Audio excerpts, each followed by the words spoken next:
the terrifying reality of what happens when a narcissist turns an ordinary Sunday afternoon drive into a weaponized ambush.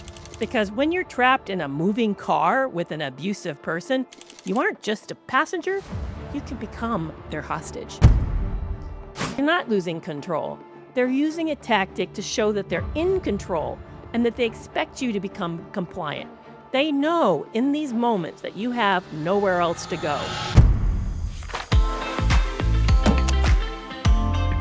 When we talk about domestic violence or abuse or even toxic families, we usually picture things that happen behind closed doors, things that happen inside the house. But today we're talking about a different kind of abuse, kind of a captivity, actually. A captivity that moves 70 miles per hour. On Monday, Lynn and I, my co-host, broke down how vehicles could be used as a metaphor for control. But today I want to talk about the terrifying reality of what happens when a narcissist turns an ordinary Sunday afternoon drive into a weaponized ambush. Because when you're trapped in a moving car with an abusive person, you aren't just a passenger, you can become their hostage.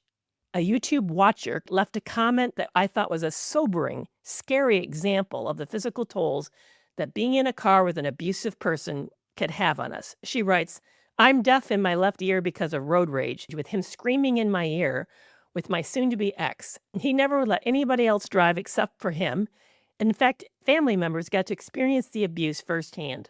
I want you to notice the layers here. First, there's an outcome to the abuse. This person was left with permanent hearing loss due to the vocal violence directly left into her ear. And secondly, this person also monopolized the driving. He didn't let anyone else drive. So it wasn't like we could have said to her, well, you just take over. You take the wheel. Don't let him take the driving. You go in first and take control. No, abusers have a way to intimidate us or threaten us or weaponize things. And so you have to give in because it's the only safe outcome in the situation. And the other thing is that there's a total lack of accountability. She also wrote in that he saw nothing wrong with what he did because to a narcissist, their rage is completely justified. It's a response to the outside world. In their mind, you earned it. So in his mind, him deafening the person he so-called claims to love is hurtful because she enraged him. So cars can often become dangerous when we're forced to live in these survival adaptations. Here's what another viewer wrote in. She shared, "Mine would immediately seek to start an argument, and used to become more aggressive than usual while I couldn't leave the car. So I would then wait to a red light, and I would quietly open the door and exit in order to be safe." This person basically trapped her. She couldn't leave the car, and he waited until she was inside the car to launch in for his worst attack because that person knows you can't walk away when that's happening. So this person did something even equally dangerous by having to get out of the car at red lights in order to escape from this horrible pressure cooker of a situation. Something like this happened to me. My ex, when we were dating, drove like grandma on a Sunday afternoon, slow and methodical to the point I was kind of a little bored and shocked by it. But after the marriage, his driving was so radical and so scary that I felt like every time I got into the car with him, I was taking life into my own hands. I would literally stare at the phone and try to play games on it as a way to distract myself so I wouldn't gasp every time he tailgated the car ahead of him. He would actually even get so angry that he would stop, brake in a highway just to make a point to the person behind him. I found that if I tried to drive, and that was my next recourse, is just don't let him drive, just drive yourself. But if I tried to drive, he would control me with this backseat driving advice to such extent that I would feel equally distressed and upset and like I was trapped in a different way because I was driving and not letting him drive.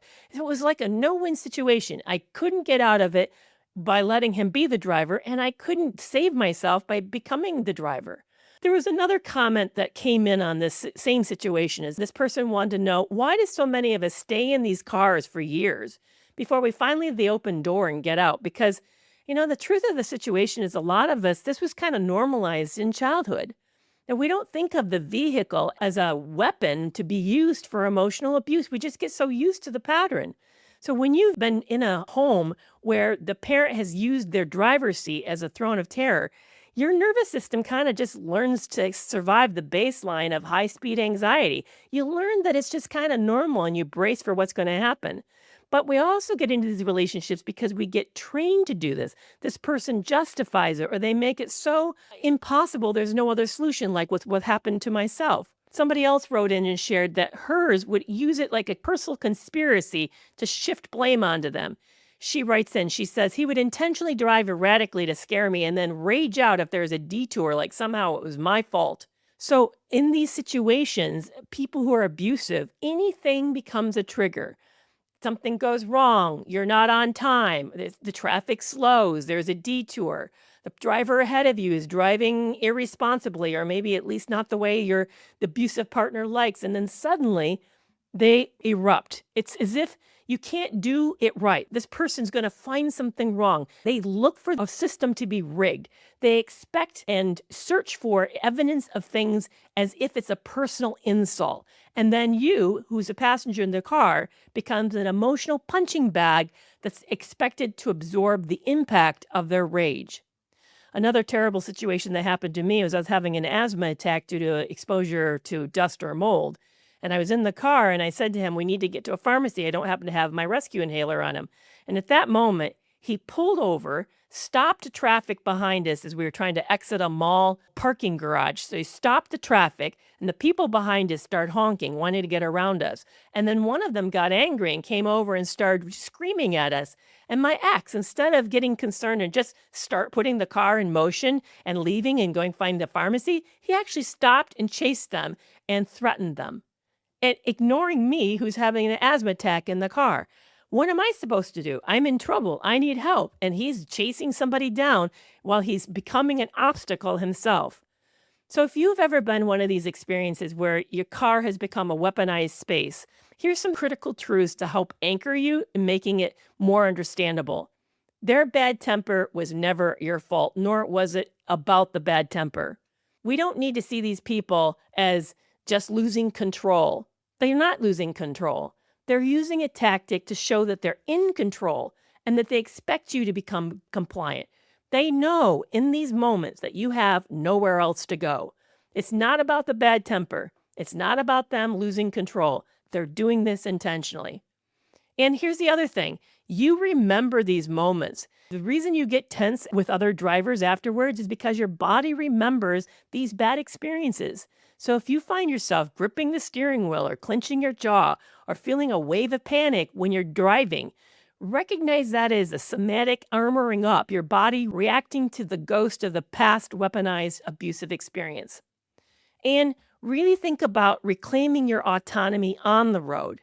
Healing requires us rewriting the relationship we have with things like this. So if you're dating somebody new and they refuse to ever let yourself drive, or somebody starts to use the car to punish you into silence, pay attention. This is telling you that this person's not safe. But also learn to rediscover your joy of being on the road with safe people and as you as the safe driver. So thank you so much for these types of comments. I really appreciate it. Maybe you would like to share how you've survived being in a car, a dangerous car with somebody. Have you ever had to get out of the red light just to be able to breathe and to reclaim your safety? I'd love to hear your stories. Please consider emailing me at clients, clients, at Kerry McAvoy, PhD, or use that secure link below in the show notes. And let's continue to break down how abuse shows up using innocent moments as a way to terrorize us and take control.